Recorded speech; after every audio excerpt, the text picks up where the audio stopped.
All right, our next presenter from the great state of Tennessee is Erika Long. Erika has also served as a presenter for last year's Boss Librarian PD. So we're really happy that she's back again. I'm going to make her a host, and you can take it away anytime you're ready. Perfect. Hello, everybody. Good morning slash afternoon-ish. I don't know if anybody's on afternoon time. So one, thumbs up.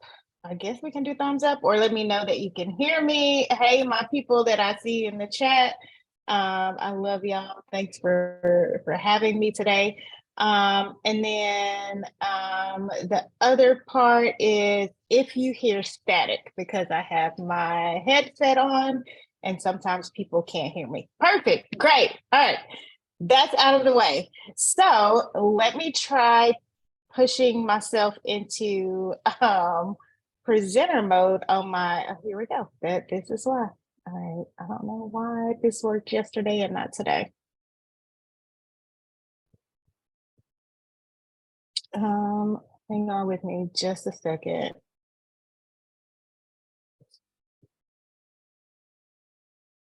Even when you prep, things still go a little wonky.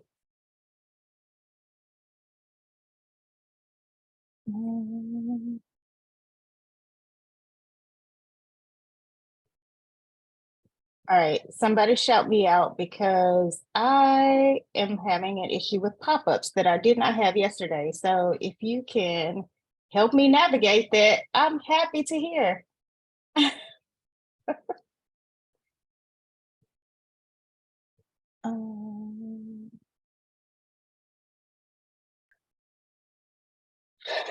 Thanks for sticking with me all those minutes.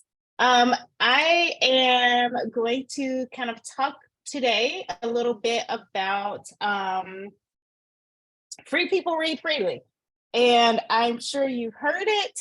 I'm sure that if you have not been on the rock, which most of us have not, that you have probably seen it, either in social media or on the ALA page.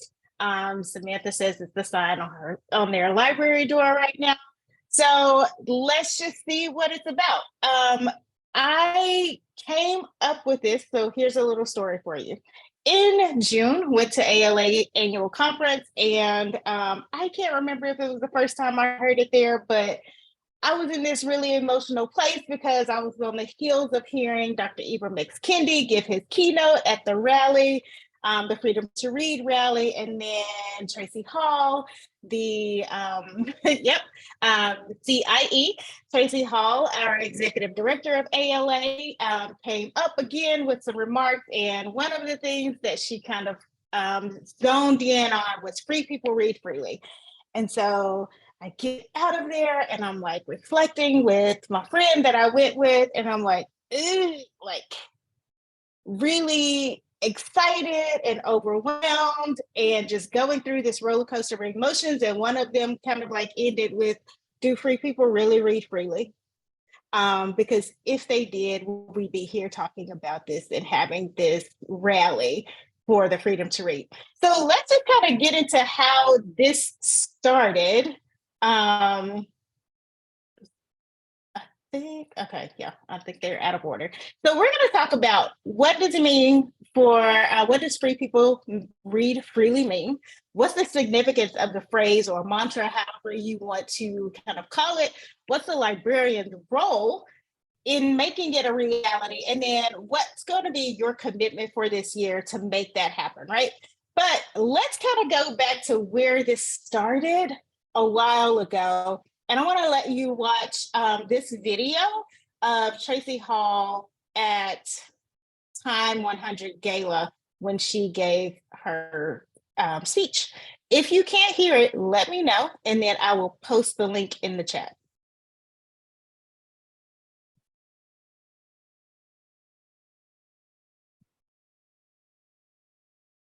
You may have to reshare.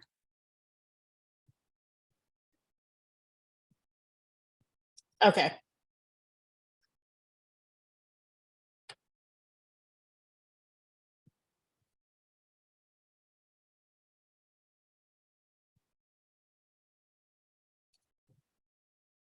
All right, so what I will do is give us a chance to watch it. It's a little less than 3 minutes. So when we watch, we'll come back. I'll set a 3-minute timer and then I'll start back.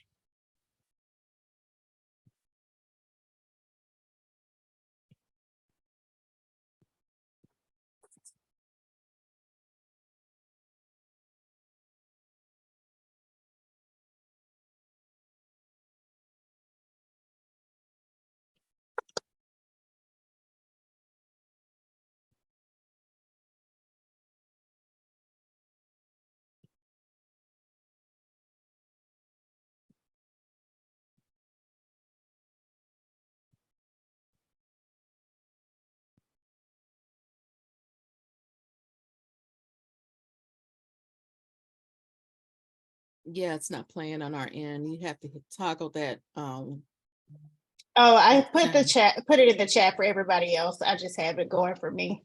Okay, got it. Okay.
So the audio wasn't on right now.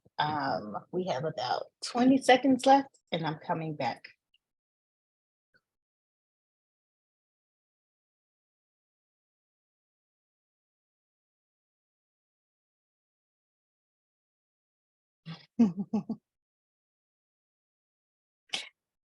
Great call out on the Amy Poehler notice. There's the timer. So I'm coming back. I'm going to welcome you all back into the session. And I hope that it resonated with you in some way. I hope that you can now engage with me in chat. I would love to hear, if you didn't see my message up there, I would love to hear what you noticed and what you wonder. I'm going to bring that little education piece back into this. I'm looking for what you noticed and what you wonder. Carolyn, yes, makes me cry too, which is why this time I didn't watch it. I just kept moving on. And I saw some other folks say it hit home. You couldn't agree more. I saw the yeses in the chat.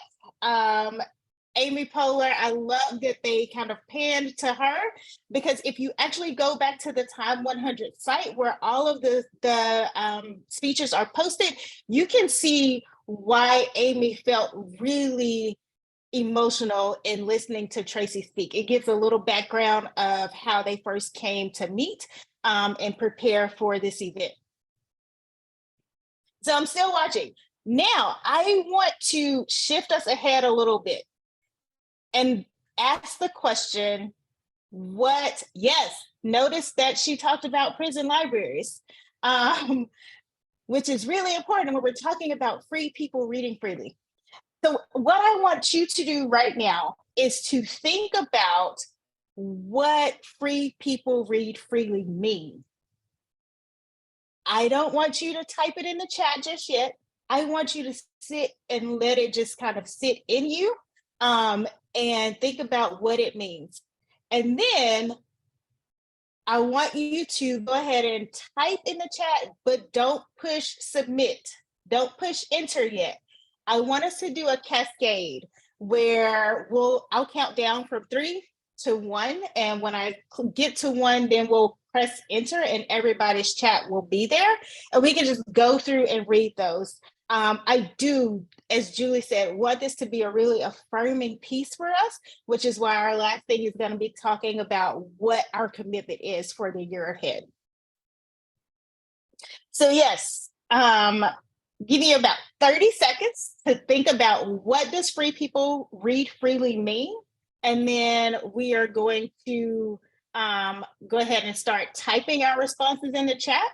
And then I'll count down for us to hit submit or post or return. No, just various different types of technology here.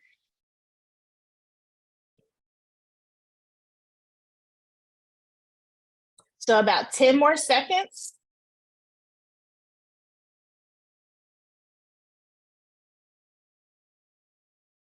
All right, in 3, 2, 1, post.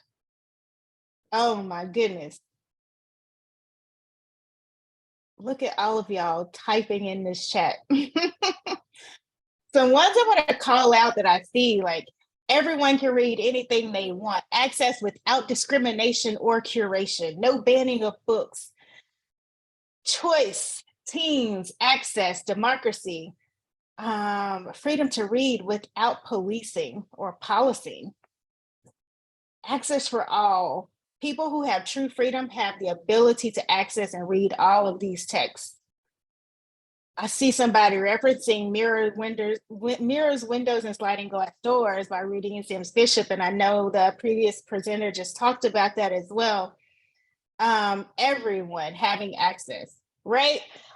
So one of the things that I'm going to call out earlier in this was prison libraries, right? There are libraries in prison, but we also know that people in prison are not necessarily free. And so that's kind of where all of those emotions built up for me earlier. In June, when I was listening to this in person at the ALA conference, and then when I watched the video from Time 100, but then it also made me think about just us, right? And the attacks on librarians, the attacks on writers, all of the things that are happening that prohibit free people from actually reading freely, right? And so I just want to talk about what the significance of it really means. So here are a couple of quotes that I pulled, and I wanted to go pull them from specifically folks who have books that have been banned or challenged and really kind of let them sink in. So Stephen Chbosky, banning books gives us silence when we need speech. It closes our ears when we need to listen. It makes us blind when we need sight. Isaac Asimov, any book worth banning is a book worth reading. And we know that to be true because anytime there's this huge media conversation about what books are being banned, then we know to be true that lots of kids, especially the teens, which is the market where most of the books are being banned or challenged, they're the ones trying to get access. And then a lot of us are the ones who are sending those books to those different areas. So then another one from from Lori Half Anderson. Censorship is the child of fear and the father of ignorance. And then finally, Jason Reynolds, specifically for a lot of us, it doesn't always feel like you're banning the book itself. Sometimes it feels like you're banning the people that those books are about, that you're saying that those lives are the lives that should only exist in the shadows. And so what I hope that we understand from Free People Read Freely is that, one, it's reading is not a privilege, it's a right, right? But then also adding to that,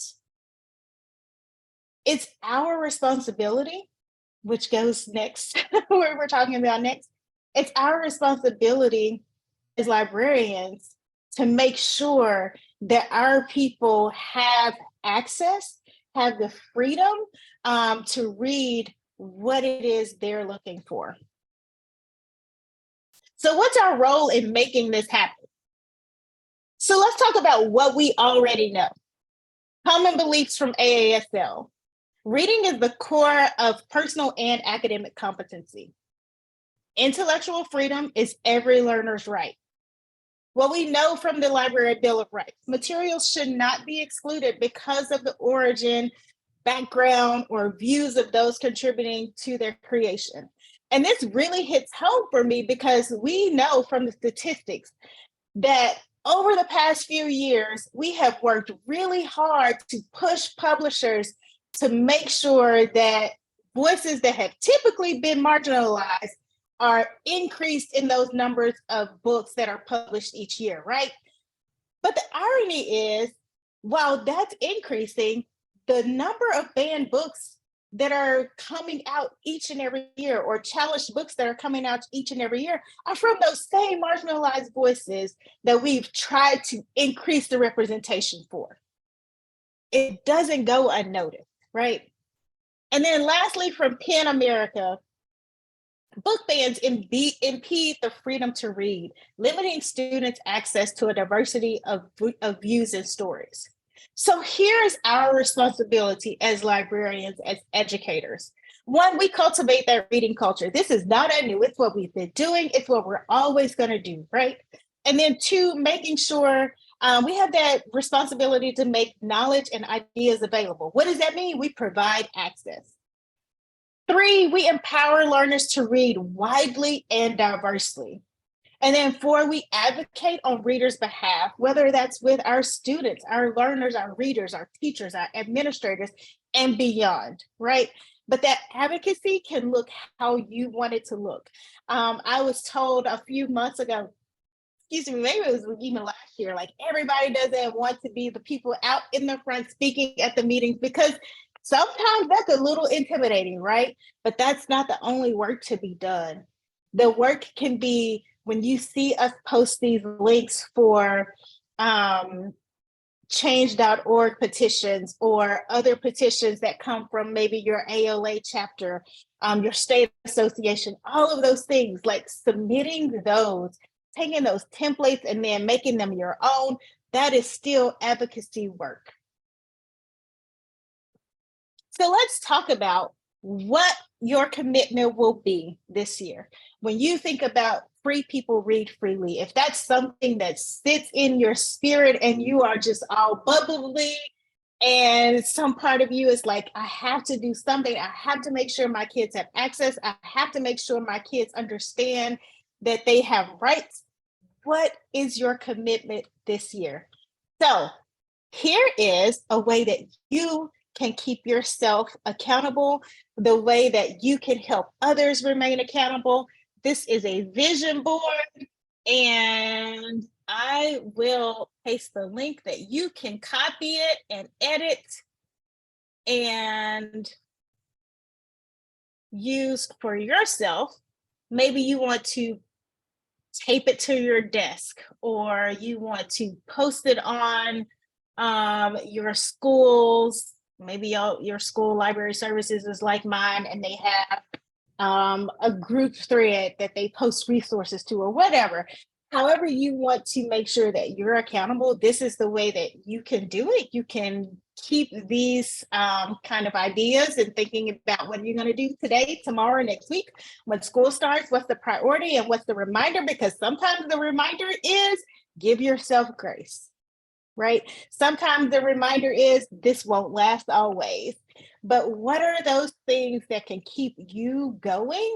What vision do you see for yourself as you talk or live out the commitment that free people read freely?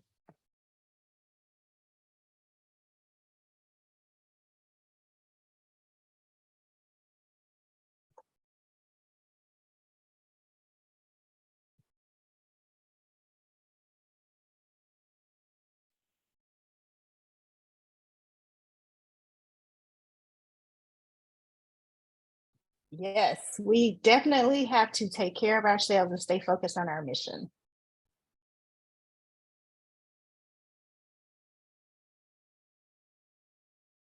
All right, so I hope that over the next few days, if you are heading back into the school building like I did last week, that you kind of get some rest, but that you also take some time to create that vision board for yourself and work with all of us to ensure that free people read freely.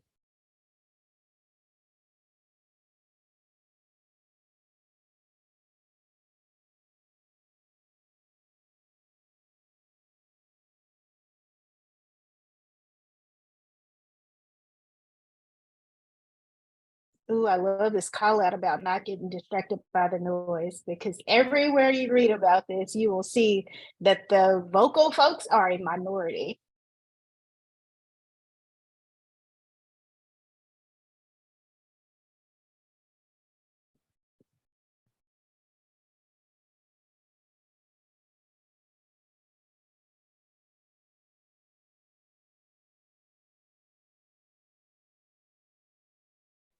So I see lots of thank yous in the chat. You are welcome. I am happy to be here and share with my people.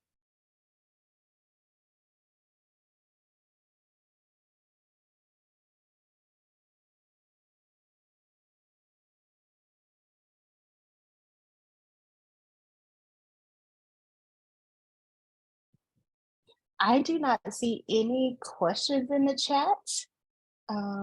So Casey, I'm going to hand it back over to you, and we gained 3 minutes.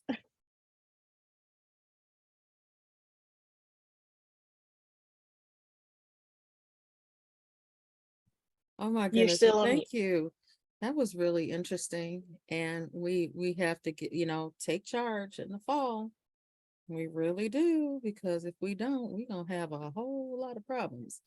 You know what? There is a question in the chat. It says, help with the challenge. Is a classroom teacher preventing the reading? Is a classroom teacher preventing the reading? I think this is kind of your opinion. What do you think?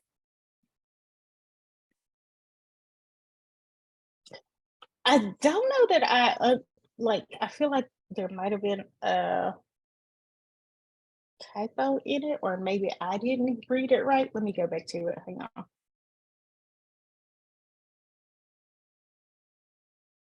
I think of reading between the lines is that sometimes our classroom teachers can be kind of Gotcha. problematic sometimes. I gotcha. I think we use the research to our advantage. One of the things that I saw yet Thursday in our district conversation with librarians, our district professional development, our leader or director gave us two different scenarios or two different data points. And in each of those situations, she compared two libraries. One was a library in which the librarian could actually do the work, like being engaged instructionally, having classes in the library, all of those things. The other one was where the librarian could not. They were subbing and didn't have a clerk. All of the things that we know can kind of be a distraction. And what we found was that on the state testing, the students scored higher where they were circulating books, they were having instruction than they did in the places where they were not having that access. And so to that point, I would say we use the data to our advantage and have those conversations. When I first came into librarianship, one of the things that intimidated me the most was a principal. And I realized it wasn't because I was intimidated about a principal. We just both were really introverted and didn't know how to start those conversations. And so what I learned was the more you can kind of let that wall down to engage with a principal, have the conversations about the school's vision and your vision, that principal is going to advocate for you with those teachers, with those classroom teachers, so that you are being used, so that you are encouraging reading every single day, however that might look, reading and writing, right? Because that's across disciplines at this point. I know it is in Tennessee. I'm not sure about other places, but I would imagine so, right? And so having those conversations with them, and sometimes it's a really tough conversation. I've had to have the tough conversation about graphic novels are really books with ELA teachers. And thankfully, I'm walking into a place this year where I won't have to have that conversation because somebody's already shut it down last year. But it's just like really having that relationship with an administrator, whether it's the executive principal or the one or the administrator or assistant principal that's going to be your evaluator, so that they can really push alongside you to make sure that reading is happening in those spaces. And that's important. You got to get that principal buy-in. Sometimes the culture in certain schools, it's a top-down effect. In other schools, it can be the opposite way. But I feel that the one stakeholder you need to have on board is definitely your principal. Well, Erika, thank you very much for this enlightening presentation. Erika's presentation links and resources will be on the one pager. Don't worry, it's going to be there. All right.